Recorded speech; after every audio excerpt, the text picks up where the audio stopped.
says I'm live, so I am just going to assume that's true. Alrighty, I think I'm ready. All right, let's get this show on the road. 3, 2. Hello, and welcome to another edition of Mixing Light's Office Hours Live, where we get a couple of our contributors together and we answer members' questions. Active members can submit their questions through a submission form on the website. There's also a video ask function where if you have a question and you want to absolutely get it answered in the next office hours, use the video ask. I will take those people who put themselves on video asking their questions. They will get put to the top of the line. And so absolutely use that function. I want to thank everyone, all of our members who are participating here in the Zoom meeting. We will be monitoring the chat from those members. We will also be inviting them into the conversation. If you're in the chat room in Zoom, feel free to raise your hand if there's something you want to interject in the middle of a discussion. We'll keep an eye on that and try to pull you into the conversation. We're also live streaming this as just a general service to YouTube. The way that works is it'll stay up on YouTube. The live stream will stay up on YouTube until we post it on Mixing Light, because we will take this through editorial. We'll clean up everyone's audio. We do a bit of an edit pass on it, and then we post that to the website, at which point it comes down off of YouTube. Alrighty, so let's get this started. We have with us 3 contributors. Ryan McGeehan is with us, and then we've also got Zeb Chadfield. Hello. And we've got Joey Deanna, and then there's myself, Patrick Inhofer, and what we usually do is kind of go around the horn and just talk for about 2 minutes each about something new that we've learned, just to kind of, it's easy to get all stuck in all of the jargon and all the tech talk, and it's kind of fun sometimes just to go around the horn, see what people have learned. And Ryan, we haven't seen you in a while on an office hour, so why don't we start with you? You're going to just get thrown into the deep end of the pool. Anything new or interesting you've learned recently? Excellent. Guys, thank you so much for joining us today. Once again, I'm Ryan. I started out in color correction and grading, and I currently work as a digital imaging technician on set. Something cool that I've learned recently, I've taken an interest in light as a material good, as a medium of storytelling, and I'm just trying to get my head around it. And one thing that I enjoyed learning recently was actually looking at the history of lighting. From prehistoric times, we used campfire and chemical reactions to kind of light the way at night. We did this with oil lamps using animal fat, through candles, all the way through the incandescent bulb. And then we got fluorescents and halogens and CCFLs, and now we use LED. And the reason why I wanted to share this all with you is because these are the same technologies that we have used to tell stories throughout time. All the way from the campfire, we would sit around it and tell stories, and it would light the etches that we left on the cave walls, all the way to today, when you can go to a campsite and tell a story around a flashlight. But more specifically, the rise of CCFLs and LEDs also play a huge role in backlight technologies. It wasn't a long time ago that some reference display monitors that we were using had a CCFL backlight. That was my first calibrated monitor, actually. But now we're looking at different OLED technologies, and I am excited to see what happens in the future, because we've just come from such a far distant time. Yeah, that's brilliant. I love that little walk down memory lane, and it's quite a long history of it's kind of interesting when you put it in that perspective, Ryan, as to the history of light and mankind's use of light in order to enhance our lives. So I kind of get the feeling like you might be doing some research on this to talk about it in more depth. My closing remarks about light would be, if we think back in history and we think about different civilizations and cultures, we might picture their architecture, their clothing, the political leaders at the time, conflicts, but also very uniquely, humans had a relationship with light and the way they understood it. Their interpretations of it in science and philosophy, and the way we used it to light our homes. And I am researching all of this because I want to kind of place ourselves how we're using light today and how we use it in motion picture. Cool. All right, let's move on to Joey. Joey, have you something new you'd like to share with us? Normally I would, but this week and last week I have been rushing to get massive amounts of episodic documentaries out, and I have just been sitting in front of the machine doing outputs and grades and sending stuff back and forth. I've just had my head down working the whole time. Head down working the whole time. I saw something on, I think on Twitter that you're working on a new car. You finished one car, you got another one you're working on? Well, yeah, well, you didn't ask me about cars. I could talk about that all It's day. anything. It's like anything in life, whatever you want. I just spent a unreasonable amount of time trying to repair broken brake lines on an old Cadillac. So I finally got that fixed last night. And my other old Cadillac came back from the shop with a rebuilt transmission yesterday as well. So it's been a good week for cars for me. All right. And do you buy these things to resell them, or do you buy them to drive them and then eventually resell them? I have kind of wanted to get into reselling them because I like working on stuff, but right now everything that I bought I just want to keep. I like it too. I got to start buying stuff I don't like so I can like fix it and then resell it and not feel bad about it.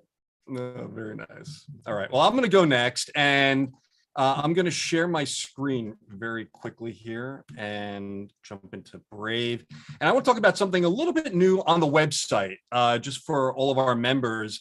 There's we introduced the forums last year, and there was an option in the forums that I had turned off because I didn't like everything it had done, but I figured out how to take control of it this week. And so I made a slight change.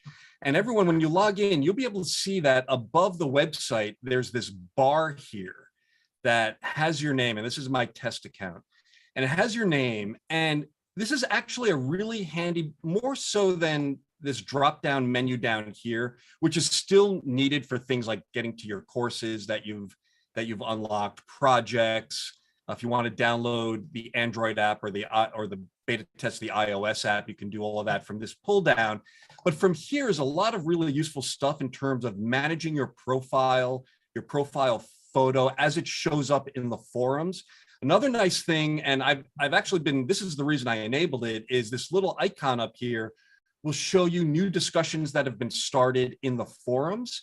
And remember, the forums are also linked to our insights. So if there's been some discussions going on an insight, this is a good way of finding it, especially if you subscribe to interesting insights. So if there's an insight you like, you go down to the comments, you hit subscribe, as you can do here in the Insights library. I'll show you that real quick in case this is all new to you. And you can scroll on down and subscribe. And when you subscribe to this, now you'll get notifications whenever there's a response in this insight. And where you control that notification is you can come down here to the notifications. I think it's account notification settings. And it gives you all sorts of controls as to how you want to be notified. Do you want email, web in your browser, or just on the app on your phone? And so this allows you to give you a lot of granular control over the notifications, how you get them and when you get them. And so I just enabled this top bar up here. Everyone should be able to see this. If you don't, go ahead and open up a support ticket and we'll figure it out. That allows streamlined access to all of the personalizations you can do as it relates to our forums, including things, your profile image and what you wanted to say about you and things like that. So that's it. That's all I wanted to share on that. I'm going to stop that share. And now we are going to go, who did I leave out? Zeb, did I leave you out, Zeb? All right, yeah. Zeb is up. So the media production show's on in the UK at the moment. So I was over there yesterday, and that mostly consisted of being at the pub across the road, catching up with many old friends and colleagues. But I did manage to make it to the show floor briefly, and I got to check out there's a company called Simply who do storage. They do RAID drives and that sort of thing, and they have a device. Actually, I'll share my screen because I can do that. They have a device, the Simply Transporter, if you can see that, which is quite cool. It's got some S3 capabilities, so you could treat it like your own private S3 storage unit, meaning you could have S3 backups going to something where you're not having to pay for all the egress and various other things that you can be billed for. So you could have that at a different location and be doing that sort of thing. So that was quite cool. And I will give you a double whammy because that was very brief. And last time I was going to mention, but we didn't do this, that I just finished a feature and was using Dolby Vision theatrical trim controls, and it was my first time getting to run those in a real job, and they were fantastic. I was just, it was incredible to do my HDR master, be really happy with that, do my SDR trim and be really happy with that, and then do the theatrical in such a simple and easy way, and the results were just so consistent across the board. So I can recommend. And is that, I mean, when you say it was fantastic, is that what you're saying is the kind of automated analysis it's doing? Yeah, it's getting like that one, finished program or film that I've done, and every version of it will be true to my creative intent. Obviously, I can't control all the devices downstream. We all know that, but at least what's being delivered to them from my perspective is perfectly consistent across the board within the limitations of the different technologies, obviously. Yeah, that's great. Yeah, we're going to definitely have to get an insight or two up on the theatrical trims on MixingLight. Probably maybe as an article might be the way to go, as an addition to kind of the HDR flight path that we've got there. Cool. All right, so there was a comment I showed in my screen share, Joey's insight on the Relight plugin in Resolve 18.5, and it was brilliant. Joey, you did a great job on that. What I particularly liked about that new insight is you focused not so much on how to, you talk about how to use it. I mean, that's a big part of it, but how to integrate it into your workflow, and more importantly, how to integrate it with flexibility, so that, if you want like a backlight, or if you want a side light, or you can set up a bunch of different variations. You cache off what needs to be cached off in order to keep interaction on the rest of the node tree. So Joey, just really a brilliant job on that insight. Definitely got me. And I know the response we got in the comments, you got a lot of people thinking on that one. Yeah, thanks. The one thing, we talk a lot about machine learning and automatic tools, and the big difference between one that is a cool gimmick and one that you can actually use professionally is how well you can integrate it into a real workflow and how much you can customize what it's doing and use it as a tool as part of the overall grade, not as I clicked this button, it made it look cool, and the Blackmagic team did a really good job making that plugin flexible enough to really use in a real grading workflow, not just hey, this is a cool thing to show you trick. Yep. All right. So now let's jump into our member submissions. We have quite a few questions to go through, although some of these aren't as deep as others. And if you did submit a question, when I'm asking that question, go ahead and raise your hand as we go over the question, and I'll pull you into this conversation. And I'm going to start by sharing my screen and going to deck and start the slideshow. So the first question is about using an iPad as a control surface. And this comes from Jesse B. And he writes, in the future, I may get hardware devices, but in the meantime, I was wondering if an iPad Pro can be used as an input device where you can manipulate the color wheels using swiping and fingers. To clarify, I'd be editing on Resolve on a MacBook Pro, but controlling the color wheels and other commands with an iPad in place of a micro panel or the speed editor. Thanks. Has anyone tried this? Is the first question. I've tried the Tangent Element app many years ago. I think it's been out for quite a long time. I've not used it for a long time, but when it first came out, I had a little play and I went, that's quite cool. But I've always had physical devices, so I've not had a need to work on it myself, but it seemed to do what you would expect it to. Yeah, anyone else? Joey, you did the iPad, DaVinci Resolve on an iPad Insight. Have you tried using the iPad as a control surface? Yeah, and honestly, using it in the Resolve software on the iPad it works okay, but honestly, I feel like you really want the pencil to kind of be able to get precise moves, because the iPad app wasn't made as a remote control. It was made as you're going to use the software on your iPad. So if you wanted to do it using the iPad app, you would need access to the media and set up a shared collaborative project to do that. And I think that would be a little inelegant. Like Zeb said, the best solution for this that exists is the Tangent Element VS is the name of the app. And I'm looking at the App Store right now. It's $8. And basically what it does is it uses the iPad and shows you a tangent element surface that you can page through the different panels. So you've got the trackballs on one, the knobs on another, and it's actually designed to kind of use touch input, and it emulates a tangent element so you can use that on Resolve. Basically, you would set up Resolve to have the tangent element as your control surface. You would set up the tangent software on your Resolve machine to link to the iPad, and then the iPad works just like a physical tangent element set, for better or for worse, right? Because the tangent mapping in Resolve has not been updated in a very long time. And it would be basically that you can't customize it any more than you can a regular tangent element panel. The other thing I would say is that while the idea of using the iPad is pretty slick, we could do like future, like touchy stuff. Touch interfaces aren't wonderful in most cases, especially for something that you're not directly looking at, like with color grading. The great thing about our control surfaces is that they give you physical controls that you can just feel your way around while you're looking at the picture.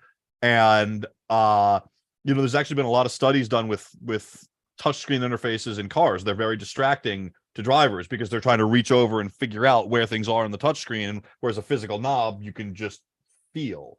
So you can do it. I'm seeing in the comments there's a couple other kind of more workaround solutions where it's like a remote desktop scenario and you're trying to control your workstation with the iPad. You can do it. I think the tangent solution is probably the cleanest way of doing it, but it's not gonna ever be nearly as good as a physical control surface. Even like the cheapest of physical control surfaces, like the tiny tangent that's just 3 trackballs, would be a better starting point, I think, than trying to use the iPad. I'm so glad you touched on those points, Joey. I totally agree. I think there is fantastic appeal to use a multi-function surface to solve a lot of your problems. Absolutely. And I think we should continue to explore that, for trial and error. But it's very hard to let go of some of the tactile feedback that is offered with an actual physical surface. We can relate our daily interactions with our software, like maybe like a piano. You can play a real piano versus one that's on a touch screen. And I think while they both can solve creative problems, I think they do so in different ways for different budgets and such of that note. So at the end of the day, I don't think anything's wrong with grading with the iPad template or an interface, I think, but you'll run into some challenges with fatigue over time, and some memory muscle won't be lacking. And being able to switch rooms is a great solution to like a limited real estate. You got 13 inches to work with as opposed to your whole desk. But yeah, it can kind of take you out of the creative problem solving when you have to look down and see like, where am I at? And this is you'll be looking down constantly.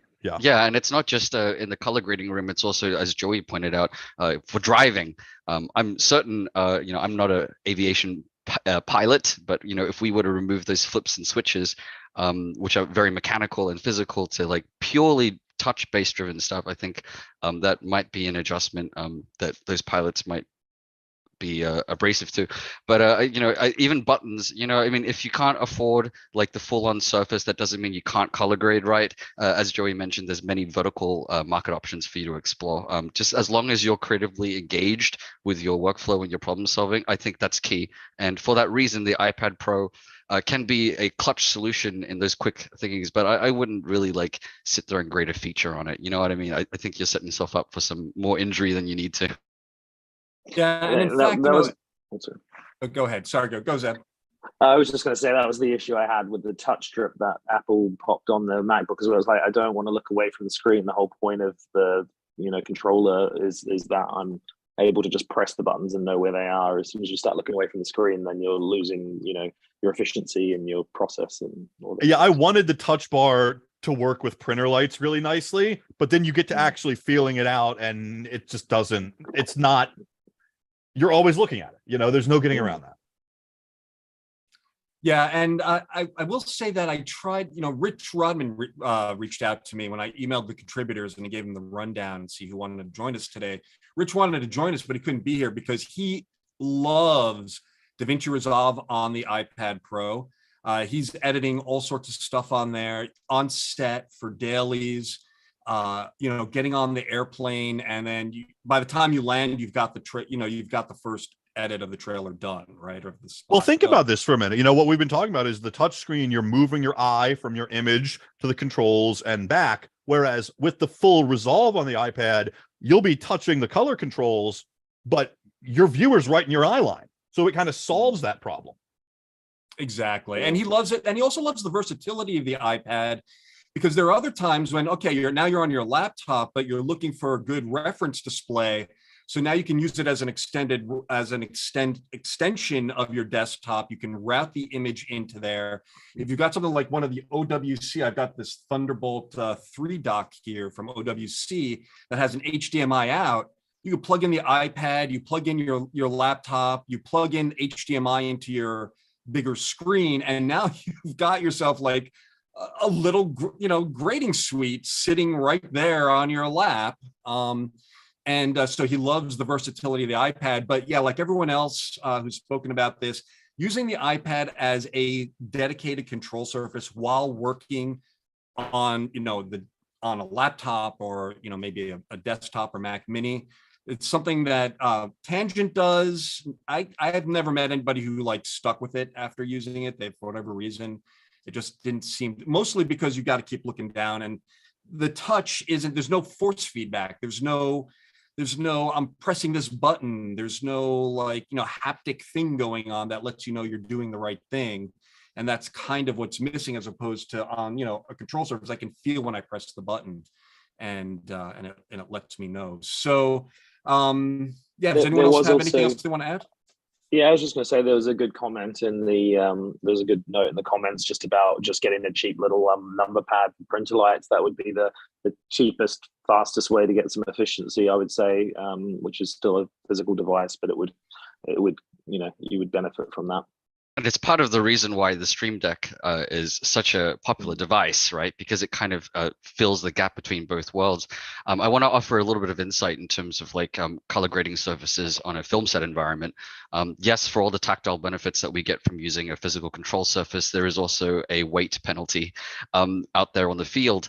So for that reason, I have noticed a transition over the last decade where DITs, imaging technicians, would have the grading tools available at the front line. That was really the appeal of it. But now we're starting to kind of see a reduction in that technology because when it comes to those buttons and stuff, yes, quick fast access works, but you're solving a different type of problem when you're on set. And the color adjustments we're making are normally offsets for balance and corrections, things for lenses and filters and lighting stuff, as opposed to let me reach over to this part of the panel because I want to draw a circle and let me just X, Y it to the right place. That's a very different type of creative problem solving. That's not present on set. And for that reason, we see those decisions reflected in the physical technology that we carry. That's a great point. Anyone else? Bueller. All right, here we go. We're going to move on to the next one now. I'm going to share my screen. All right, next up, Rec 709 scene. We covered this partially in the last one, but there's another one in here that I wanted to cover. So Jim R asked, when you open the DaVinci Resolve Project Manager for color management, choose DaVinci YRGB. The timeline color space and the output color space defaults to Rec 709 scene. So a couple questions. One, why is this default? I'm asking because everyone that I've ever seen setting up color management changes the default to Rec 709 Gamma 2.2 or 2.4 or other. And let's start with there, and then we'll move on to the next question. Anyone have any insights they want to share on that? I'll give it a shot, and I'll also be happy to take corrections from the community and my colleagues. And also we're joined by Steve Shaw from Light Illusion Color Space in the background. The question I was going to say, I don't want to touch this at all when Steve's here. Well, I think it's worth a shot, and that's why we're gathered here today, right, to have a discussion about our technology. So the way I understand it is, I like to kind of answer these questions from a historical perspective. So the question was, why do I start a default project and I see Rec 709 2.2 2.4 gamma? If we go back to the standardization of these color spaces and these recommendations made by the ITU, we go back to the 1980s. Rec 601 was for standard definition television. And so very quickly after, just in about a decade, in the 1990s, Rec 709 was introduced. So Rec 709 was introduced. The primaries and all of the characteristics that describe Rec 709 were really designed around viewing conditions, mastering conditions, and the conditions of the technology at the time, right? I'm often coming across people saying these chromaticity primaries were chosen as a result of the phosphors we had available at the time. Yep. So for that reason, we've kind of had this, well, it works, you know, if just think back for all the content that you've watched since we've entered the HDTV days, right? Once again, this was codified in 1990s. And so it's kind of stuck with us. So that just is a long way of saying that, like, well, it's been around for a long time. But why specifically Rec 709, and why are we still doing that today? We have new developing recommendations like Rec 2020, but the question still goes back to, well, why is it still 709? I still believe that it's the prevailing popular delivery container just for 90% of the stuff that's out there. And really, we didn't have to worry about this as creative professionals. At least I didn't first start dealing with color management until I had to think about the various transformations that were happening along the whole way. You know, it used to just be, well, I just have a camera and I'm going to plug it to a monitor and I'll just see it, you know, and I'll just do tweaks to the signal. But for that to happen, like I said, there's a lot of transformations that are happening along the way. And when they're all green lit to be sent in a straight way, then absolutely you can have a Rec 709 camera feed and plug it straight to a Rec 709 monitor, and that'll be it. But like, once you change any of the parameters along the pipeline, then the whole color managed pipeline reveals itself, and then comes the solutions brought upon by every color grading software, as well as ASUS, which offers IDTs, ODTs, and different transformations to tackle this very problem. Yeah, I think so the main questions about the little scene, more. Yeah. Rec 709 is fine, but like, why is it defaulted to scene? It's the same scene? question since they brought that in. I was always like, well, I'm always going to switch that to Gamma 2.4 if I'm working SDR anyway. So why is it defaulting to scene? I've got the same question. So I think, first I will say this: I'm not 100% sure what Rec 709 scene means in terms of EOTF in Resolve, but my understanding is the reason why it is the default is because Rec 709 scene will not define a gamma function. So when you export, it will by default tag the QuickTime or the MP4 or whatever as 111, and then most players won't throw a hissy fit about it having an undefined gamma, which, since there is no NCLC tag for Gamma 2.4, if you set it to Gamma 2.4, it'll set it to 2, which is undefined, and lots of player software breaks when you do that. So the reason why it is defaulted to scene, as I understand it, is so if you keep every other output and every other setting to default and you export, it will make a more appropriately tagged QuickTime, and Blackmagic will stop getting support calls of, why doesn't this look right on my grandma's phone when she sent it to my cousin and her dog was giving me feedback on the grade. Specifically, when it comes to using color management for Gamma 2.4, the gamma function when you're viewing is determined by, in theory, the ambient light that you're in. So if you're in a dark room, the SMPTE and everybody else recommends having your monitor set up for Gamma 2.4. If you're in a more brightly lit room, they recommend having your monitor set up to Gamma 2.2. So in general, we're mastering to monitors calibrated for Gamma 2.4, right? We're mastering in dark rooms. So we want to be outputting Gamma 2.4 as our EOTF if we're doing SDR in color management. But then when you do that, if you have same as timeline set for the default metadata when you render, it's going to come out tagged 121. You're going to have problems. So you kind of have to either work around that by retagging the file, or by just overriding that drop down on the output page, which doesn't affect the actual color transforms at all. It just affects the metadata. Yeah. Does anyone have anything to add to that? Go ahead, raise your hand, especially in the audience. If someone wants to add to that, because that's pretty much my understanding of Rec 709 scene. It's poorly named. It kind of, half the time when I'm not, if I'm a little tired and you ask me this question, I'm going to say, well, it has to do with scene rather than display reference, right? And how it's come, and it's not really. It's not what it was designed for. It's my understanding is exactly what Joey just said. That's the whole point of it, is when we render this stuff out, it gets tagged appropriately. Yeah. So, and I don't know what it does. Like Tony was mentioning in the comments that it does affect color space transforms. I'm sure it does. There's probably some EOTF defined for Rec 709 scene in the Resolve software.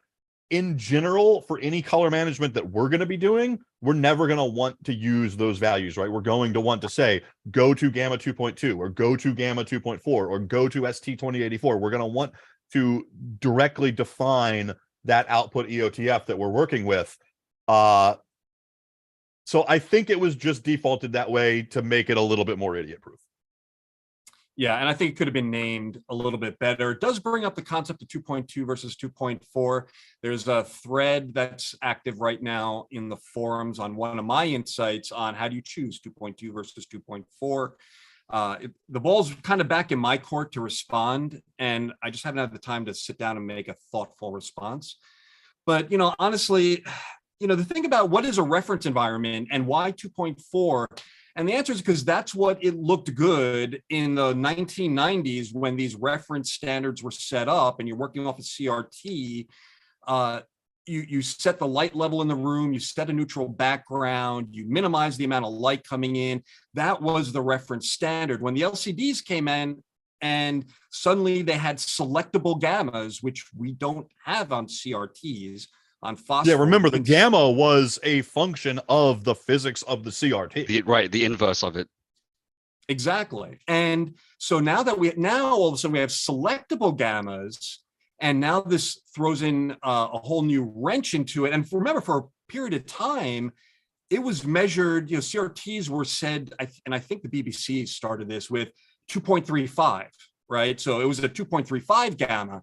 And we ran for that for a couple of years before finally the standard bodies kind of, they all started talking to each other. All right, let's set it on 2.4, we'll call it a day. And that's close enough. And so that's why they settled on 2.4 by measuring CRTs. But the reference setting doesn't change, right? What is a reference environment? And now when you render it out and now it goes out to YouTube and people are watching it in their offices, guess what? Their display is set up at 2.2. It assumes a much brighter light environment. It assumes a lot more light coming into the room. And so that gamma setting is designed to reflect the higher ambient light levels. Yeah, exactly. The gamma in that context is designed for the viewing environment. So I would say in the old 2.2 versus 2.4 for the web debate, if you're monitoring 2.4 and you're in a dark environment, you master that standard, right? And you output your file in such a way that it's tagged for where the viewer will not screw it up. And their computer is set to 2.2 because they're in a more bright environment.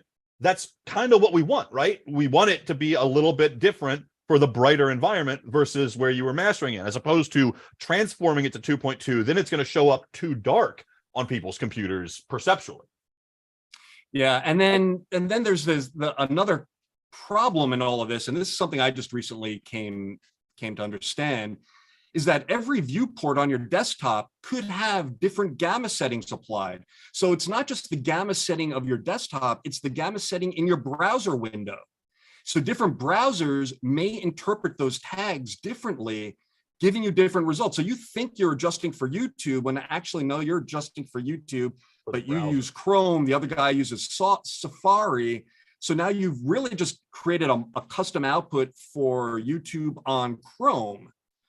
And so now are you going to, like, it just becomes a living My nightmare mentality is trying to- always going to be calibrated reference monitor, calibrated to a specific EOTF. We work in that.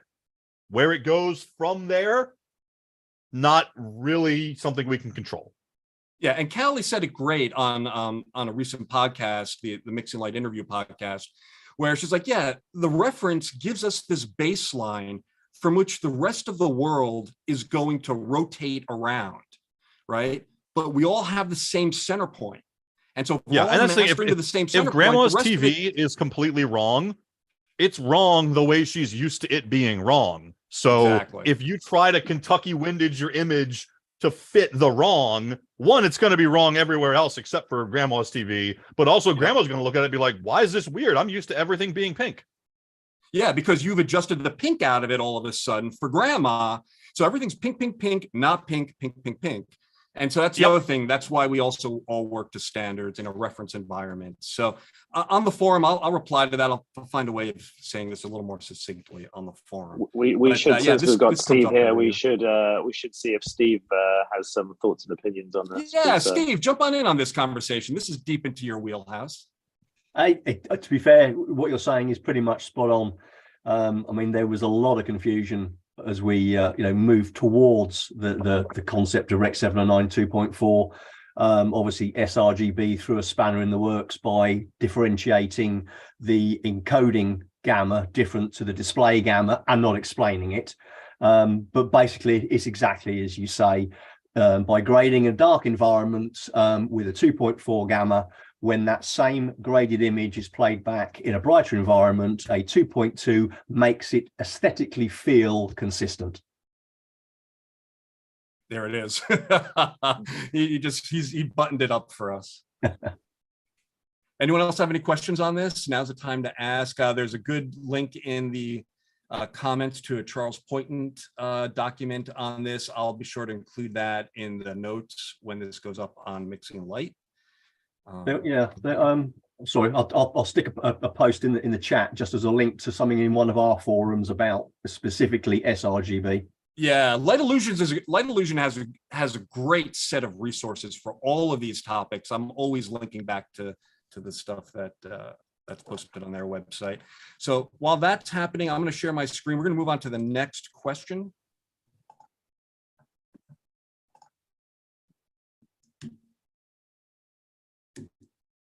All right, Jorg Mark K, fades dissolves in log space. He's having, oh wait, no, I got to go back. Jim R, does Rec 709 camera feed or Rec 709 scene sent directly to a Rec 709 gamma 2.4 calibrated display via breakout box look as intended or not? What is being fed to the display? So this is for onset. Ryan, I'm going to start with you because I imagine you've had some experience with this. Okay, sure. I want to illustrate the picture pipeline and the similarities that we have on set as it is in post-production. In post, we're pulling files from a hard drive and we're sending them up through the chain, up to the picture, to the monitor. But on set, these are values that are being read and pulled from the sensor real time, right? But outside of the fact that the image is being acquired real time versus that the results have been stored, it's a really good question. Like when you set your camera to Rec 709 and you plug it in to a monitor that's 709, absolutely, like you should see it. It's a match, right? But as we've talked about, like the series of transformations that lie underneath the pipeline, once you become aware of those and something changes, it can completely change the arithmetic of everything. I want to highlight three main stages that your picture will most likely go through. And that would be the picture as it is, and our working pipeline, and then finally our monitoring specifications, right? So what do I mean by that? I mean, you can have a camera outputting 709 primaries into a Rec 2020 pipeline to a P3 monitor, right? It's completely, so you have to account for all of these changes across the stage. And it's not just a conversation about the primaries and Rec 709. You also have to think about the gamma encoding. There are many manufacturers and they have their own different take on a Cineon log curve. My first experience with color management came when I had to deal with log for the first time. Prior to that, we were dealing with video parameters and just kind of adjusting the picture on a top level. But now there was a new fundamental way to kind of encode our picture to kind of grab more dynamic range in, and we have to properly color map that. And it's because the camera is capturing more information than the monitor can actually display. And for that reason, this is just a really good opportunity to highlight color management as part of our trade, as part of our craft.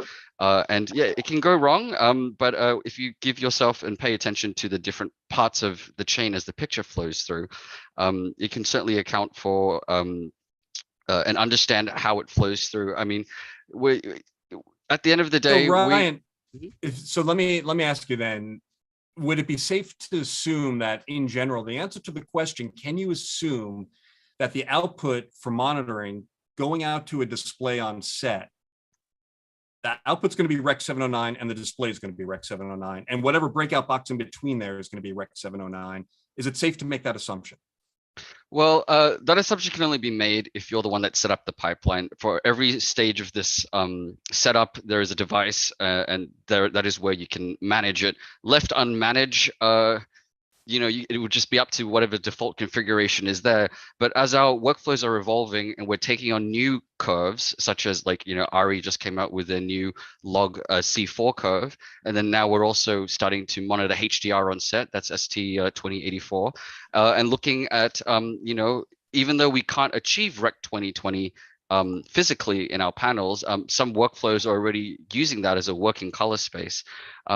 So yeah, just once again, using this as an opportunity to highlight all the different variables that we normally take for granted that just let this work with what you see is what you get. But the closer we turn, the closer we want to interact with the picture, the more intimately we need to be aware of our surroundings and the different settings that affect the arithmetic of the whole image. Yeah, and just to clarify one thing, Jim's saying in the comments that, yeah, if you change your project settings to Rec 709 scene, it is going to actually change your video output. And that's true because, like I said, there's some level of EOTF in that Rec 709 scene variable that is not 2.4. I think somebody said it's like 1.96 or something weird like that. The idea is if you are set in a color managed workflow, your output EOTF should match your monitor EOTF. So you should never be using Rec 709 scene as a color managed output space, right? If you're working completely display referred, it doesn't really matter, right? Because you're looking at your Rec 709 Gamma 2.4 monitor, you're not doing any transforms to it, you're just grading until it looks right on there. So in that case, having it set to Rec 709 scene makes no difference because you're not actually transforming using Rec 709 scene. If your project is color managed, you never want to use Rec 709 scene as the output because then you are not defining the correct EOTF in your color management pipeline. And then so yeah, and remember the default color management settings that are set to Rec 709 scene are just tagging. It's not set to color managed, right? If you set resolve to color managed and then select one of the presets like HDR or SDR, it's not going to have Rec 709 scene anywhere in there. Right. And then so just to get back to the camera question, and I think just to put a button on it, every camera is different.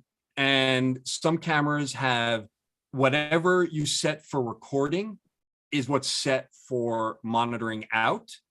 Other cameras allow you to adjust them independently of each other. And so there's no assumption to be made anywhere. You've got to know your camera. And where people are going to mess up, in my experience, not as an on-set guy, but as, a post-production guy who has to pick up the pieces, where this breaks is where assumptions are made and where people don't know their cameras. Oh, the rental house didn't have the camera we wanted, so we ended up going with this other camera, or the DP wanted to use this camera, wanted to use it for years. He finally got his hands on it, and the first time he shot with it was like the day before. And those are times when all of this stuff gets messed up. right? Right. And Tony has a great comment in the chat there, Patrick. I'm sorry to interrupt. Yep. Tony says that a major issue on set monitoring is legal range versus full range. Absolutely, it can be a problem on set as much as it is a problem in post-production. Once again, I want to direct your attention back to Light Illusion. They have a fantastic write-up about data versus legal range. I think that should be a resource that we should put up there. I'm glad, Tony, you brought that up because in our software, on both a hardware level and a particular apps that we use, we can actually set and determine what is legal and what is full. And that, as you can imagine, can potentially and has caused a lot of confusion as it has in post. But once that's been perfectly accounted for and all the levels are right, that's when we're ready to go. Part of doing preps as a DIT is also validating the color pipeline. When we do a shoot prep, we'll actually take our image data, send it back to the lab, and do a full round trip to make sure that everything is lining up. Just like Patrick said, try not to leave anything up to assumption. Yeah, and try not to make the day on set like the second time you're using that camera. All right, I want to jump to the next question, and there's some Steve put in a link to the data versus legal levels link. I'm going to drop these into the YouTube comments for those of you who are watching in YouTube. After this is all done, I'll update the description with some of these links. And I'm going to go ahead and share my screen. And so fades, dissolves, and log space. This is from Jorg Mark. I'm having issues with fading in and out titles and solid color generators in DaVinci Wide Gamut, Intermediate Gamma. I think I identified the problem. I'm color managing in nodes group. So he's not using project-wide color management. He's doing that as a node-based in a YRGB project. When fading in out, the colors of the title do all kinds of crazy stuff. They change color, change the underlying image of the color's underlying image. When I change the gamma and the project timeline space to linear and change the color managing nodes accordingly, the behavior seems to work properly, at least as I would expect it. And he's talked about how finishing the project is very difficult. And is this behavior expected, or is this just a bug and resolve? And I have 2 sample images. So this is, I assume this is what he's seeing when he's doing the fade out. And this is what he's seeing when it works properly. So, this one is the improper dissolve, where you see all sorts of problems. And then probably when he goes into linear, he's getting something that looks like this. So anyone want to take this up?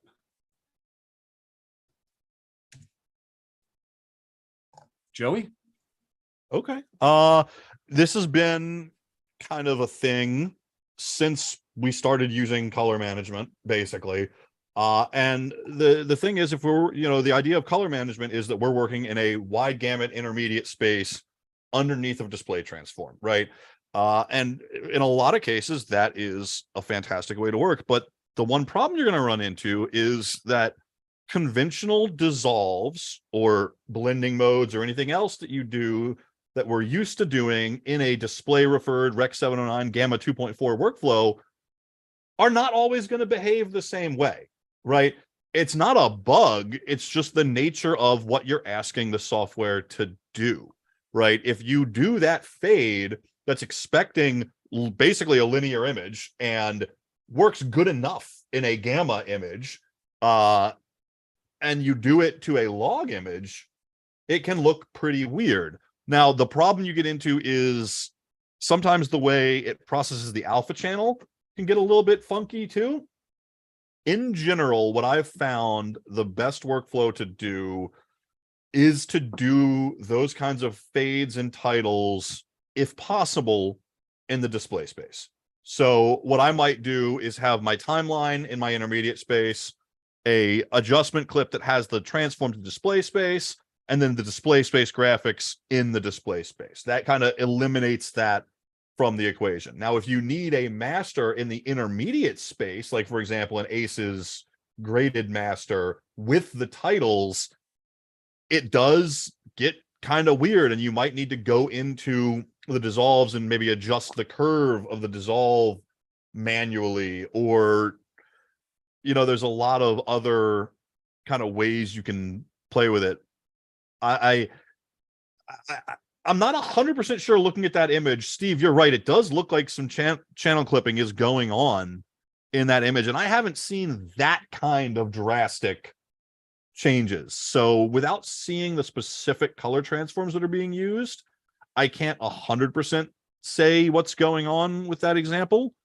But in general, you just have to expect that when you do conventional dissolves and fades that are linear on non-linear or non-gamma footage, it's not going to behave exactly the same as it did in the SDR old days, if that makes sense. Have you run into this type of thing? I know you guys do tons of Oh yeah, we've workflows. had so and it really depends, right? It depends on the complexity of the color of the graphics. It depends on how drastic the fade you're doing. Like a quick fade is going to show differently than a really long fade. We've had a lot of documentaries where we've had these really long fade ups and down from black, and that can get really wonky in a color managed workflow. So again, we would do that on top in the display space if possible, which is kind of one of the advantages of doing it node based, is you can kind of hack it to be like, okay, I'm going to do all my grade scene referred, and then my graphics, which were delivered to me in the display space, can happen in the display space. Zeb, is that what you guys are doing?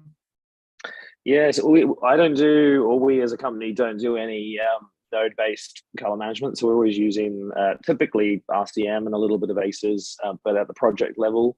I do remember running into something very similar to that early on with ACES, but it's not something I've seen in a long time. And I was probably setting up something weird and broke something. But I do recall running into that, but I've not had that problem for a long time. And especially with the current version of Resolve Color Management, it's everything seems to be pretty smooth going. I've finished something recently in HDR. Working wide gamut with loads and loads of blend modes and transitions and all sorts of crazy stuff that should have broken things but didn't. Yeah, and what I've played around with a little bit.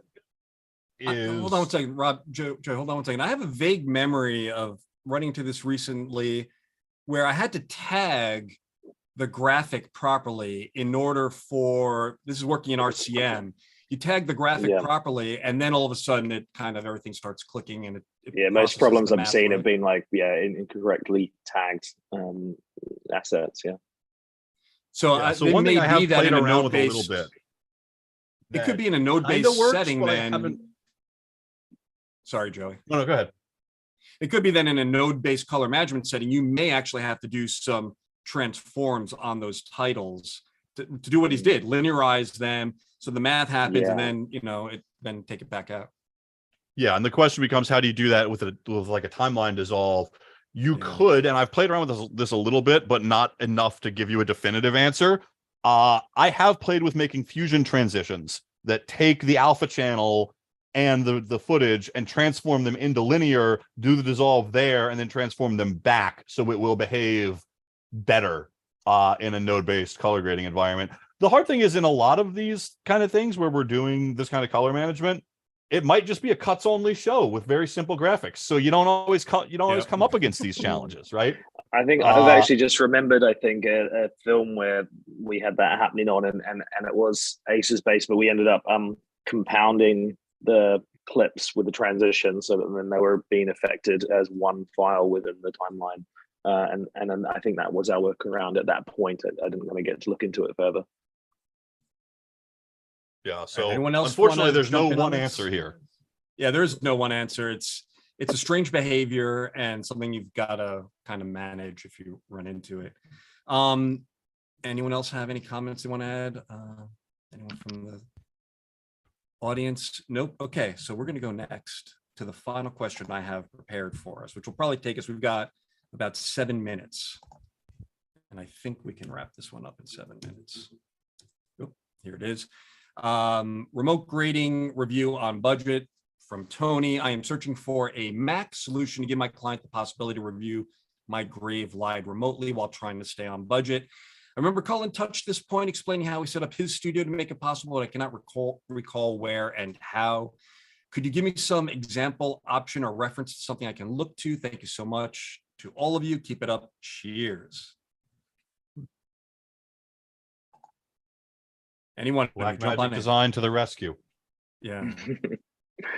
I guess I could talk about, there's a shot that I sent through to you, Pat, of some tests I was doing today, earlier actually in here, with XM310K, Flanders HDR mastering monitor with an iPad Pro and a MacBook Pro. And it's pretty, I mean, obviously taking photos of displays never works very well, but at least this should illustrate to some extent this point.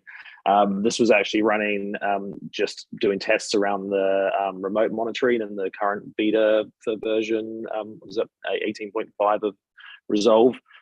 So I was running the actual Resolve system from the assisting station in our Camden office, and I'm working at another site.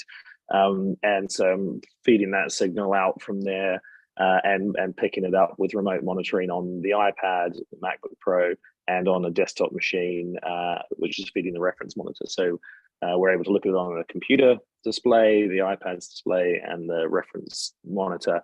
And yeah, the consistency across the board was incredibly accurate, especially from a client viewing perspective. I don't think there would be any complaints about this, and that was without any kind of manual customization on any of these displays. And I was sort of finding on the iPad Pro that we have as an older generation, and it does seem like it was clipping the highlights. But the newer iPad Pros obviously have a higher luminance, so that is less of a problem. The MacBook Pro's got a higher capability. I think it was 1600 nits, but I can't remember.